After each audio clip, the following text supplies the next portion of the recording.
আসসালামু আলাইকুম সবাইকে। এসএসসি 26 ব্যাচ, আগামীকাল তোমাদের বাংলা প্রথম পত্র পরীক্ষা।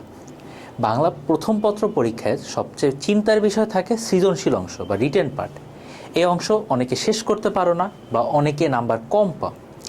আজকের এই ভিডিওতে আমি যেভাবে পরীক্ষার খাতা উপস্থাপন করবে বা যেভাবে তোমরা টাইম ম্যানেজ করলে তোমরা 65+ নাম্বার বা মিনিমাম 60+ নাম্বার পাবে, তা নিয়ে আমি একটা গাইডলাইন দিব। প্রথমে আমরা যদি উত্তরের কথায় আসি, কিভাবে উত্তর করতে হবে। প্রথম সৃজনশীলটা নর্মালি আমাদের প্রথম পেজের, আমি যদি এই জায়গাটুকু বলি, এইটুক থাকে হচ্ছে আমাদের ওই বোর্ডের নাম টাম লেখা থাকে, বিষয়ের নাম লেখা লাগে। তো তোমরা নর্মালি এইখান থেকে শুরু করবা, যেভাবে লেখো 1 নং প্রশ্নের উত্তর, 2 নং প্রশ্নের উত্তর বা যেটা যেভাবে লেখো এখানে সেভাবে শুরু করবা। এত নং প্রশ্নের উত্তর, এরপর নিচে লিখলা ক নাম্বার বা পাশে ব্র্যাকেটে দিলা ক নাম্বার, ঠিক আছে। এভাবে লিখে এইখানে ক নাম্বারটা বেশি হলে 2-3 পেজ 2-3 লাইন লাগবে।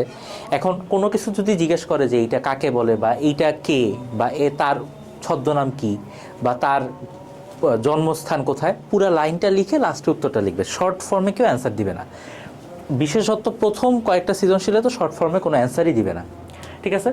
তো এখানে প্রথমে যখন শুরু করবে এখানে এটা 2-3 লাইন লাগার কথা, 2-3 লাইন লাগবে। এরপরে এই পেজেই মোটামুটি নিচের দিক থেকে খ নাম্বার লেখা শুরু করবে। খ নাম্বার লেখা শুরু করে এখানে মোটামুটি এইটুক যাওয়ার কথা, ঠিক আছে, এই পর্যন্ত যাওয়ার কথা।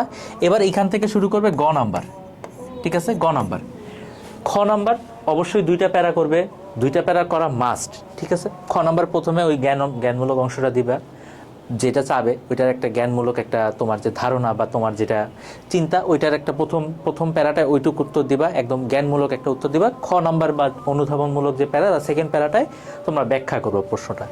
গ নাম্বারও সেম, তোমাকে গ নাম্বার ধরো সাদৃশ্য বলতে বললো যে এই গল্পের সাথে উদ্দীপকের সাদৃশ্য কী বা গল্পের সাথে কবিতার সাদৃশ্য কী, অবশ্যই তোমরা প্রথম প্যারা লিখবা যে এই জায়গাটা সাদৃশ্য আছে বা সাদৃশ্য আছে বা সাদৃশ্য নেই, ঠিক আছে। এটা এইভাবে দিলা। এবার যে সেকেন্ড প্যারা, অবশ্যই গ নাম্বারও 3টা প্যারা করবে। সেকেন্ড প্যারায় কী করবে, সেকেন্ড প্যারায় তোমরা হচ্ছে তোমাদের যে বইয়ের যে গল্প বা কবিতা বা উপন্যাস যেটাই, সেটা ব্যাখ্যা করবে যে ওইটার মূল ভাবটা কী ছিল বা বইয়ের গল্প কবিতা উপন্যাসে কী লেখা ছিল। আমি একটা শর্টকাট বলি, এটার সেকেন্ড প্যারাটায় তোমরা একটা জিনিস করতে পারো, সেটা কি কোন গ্রন্থ থেকে লেখা বা কোন গ্রন্থ থেকে গল্পটা বা কবিতাটা আনা, এই জিনিসটা তোমরা ওইখানে লিখতে পারো। লিখলে টিচাররা ইমপ্রেসড হবে, টিচাররা ভাববে যে, টিচাররা বুঝবে যে না তুমি বেশ ভালো জানো।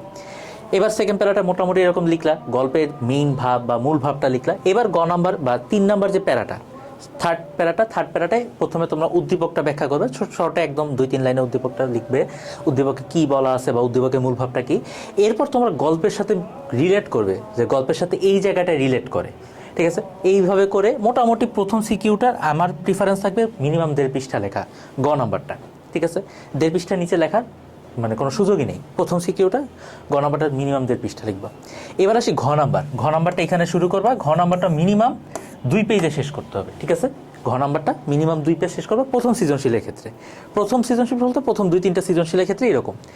ক নাম্বারটা তো এরকম লিখবাই। খ নাম্বারটা দ্বিতীয় এই সৃজনশীলটা এইখানে যখন শেষ হবে, পরের পেজটা কিন্তু এখানে একদম শুরু থেকে শুরু হবে, তখন এখানে তুমি ক নাম্বারটা দিবা, তখন এখানে ওই ক নাম্বারটা দিবা। খ নাম্বারটা এখানে লিখে এই পেজটাই শেষ।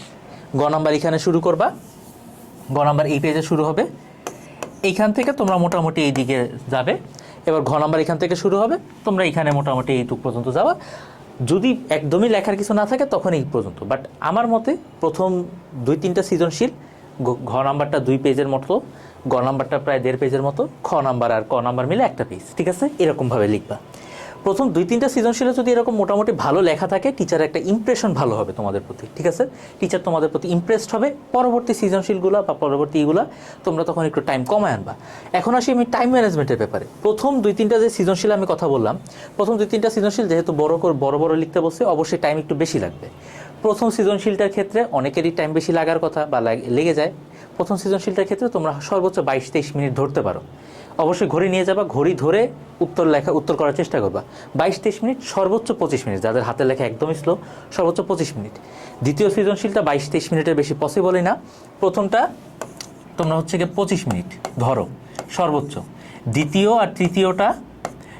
প্লাস তৃতীয়টা তোমরা হচ্ছে 22 মিনিট করে রাখবা, ঠিক আছে। 22 মিনিট বা 23 মিনিট, দুইটা মিলে হবে 45 মিনিট, আর এটা 25 মিনিট। তাহলে কতক্ষণ হয়?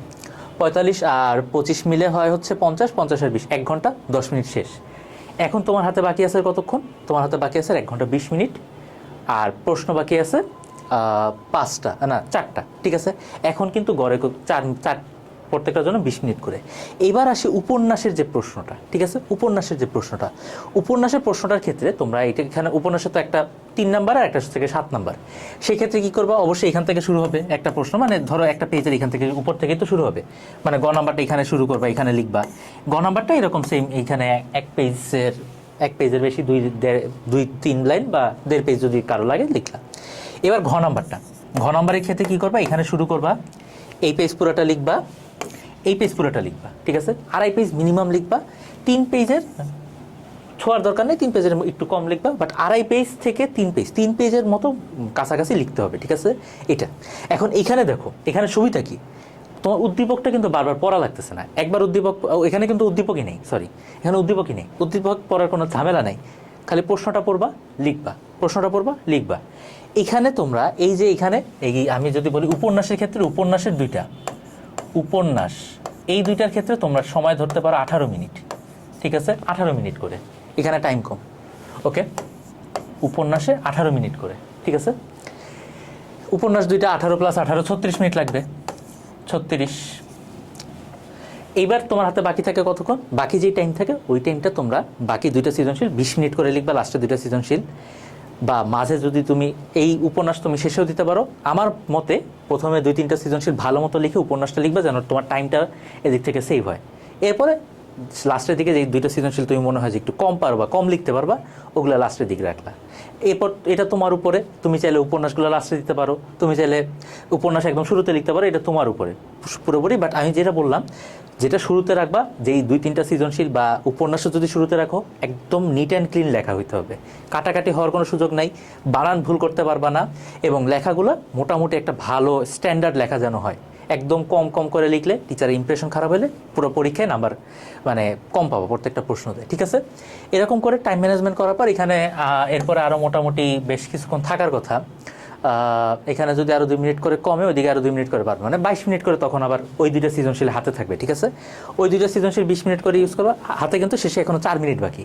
এই 4 মিনিট কী করবে? রিভিশন দিবা, বানান ভুল বা কোনো কিছু, ধরো ক নাম্বার আমি পারলাম না বা ক নাম্বার আমার মনে নেই, ওই জিনিসটা তখন ওই 4 মিনিটের ভিতরে লিখবা। এইভাবে যদি টাইম ম্যানেজ করে লিখতে পারো, দেখবা যে পারফেক্ট একটা পরীক্ষা হবে, কারো কোনো ওই প্যারা খাওয়া লাগবে না। এখানে কিন্তু আমি 22 মিনিট ধরছিলাম, এখানে 1 মিনিট কিন্তু হাতে থাকে স্টিল। এখানে আমি ওই 18 মিনিট আরেকটু কমও তোমরা ইউজ করতে পারো, আরেকটু কমও লাগাতে পারো, এটা তোমাদের উপরে, ঠিক আছে। কিন্তু এই যে প্রথম যে 2-3টা টাইম হাতের লেখা একদম স্পষ্ট হইতে হবে, ক্লিয়ার হইতে হবে, কোনো বানান ভুল হওয়া যাবে না, কাটাকাটি হওয়া যাবে না, একদম বড় করে, মানে বড় বলতে কি প্রশ্নগুলো যেন একদম স্ট্যান্ডার্ড হয়, একদম ছোট করে না লেখা হয় এগুলো। এরপরে তুমি উপন্যাসে গেলা বা তোমার আরও বাকি 2টা সৃজনশীল লিখলা, এগুলো তুমি মোটামুটি একটু কমায় লেখো, সমস্যা নেই। এরপরে লাস্ট যে 2টা সৃজনশীল, ওই 2টা সৃজনশীলের ক্ষেত্রে তুমি গ নাম্বারটা 1 পেজ লেখো, 1 পেজের চেয়ে 1-2 লাইন একটু বেশি লিখলা। ঘ নাম্বারটা মোটামুটি এই যে ধরো গ নাম্বারটা এখানে শুরু হয়েছে, এখান থেকে তুমি এই পর্যন্ত লিখলা, ঠিক আছে। ঘ নাম্বারটা তুমি এখান থেকে শুরু করে এই পর্যন্ত লিখবা, ঠিক আছে। এইভাবে করে শেষ করবা। এরপরে এইভাবে লাস্ট 2টা সৃজনশীল যদি এইভাবে লেখো, আর উপন্যাসটা তো বললামই, এভাবে করে লিখলে মোটামুটি খুব ভালো নাম্বার পাবা। এবং টাইম ম্যানেজমেন্টে আমি কথাটা বললামই, তোমরা এই শেষও করতে পারবা। এখন তোমাদের কালকে টাইম ম্যানেজমেন্টটা অবশ্যই, যারা হাতের লেখা একটু স্লো, তারা একটু ভালো মতো দ্রুত তাড়াতাড়ি লেখার চেষ্টা করবা, তাহলে দেখবা যে একটা ভালো পরীক্ষা হবে। সবার জন্য শুভকামনা রইল। আর এইভাবে করে কালকে পরীক্ষা দেওয়ার চেষ্টা করবা, আশা করি ভালো একটা নাম্বার আসবে। সবাইকে বেস্ট অফ লাক।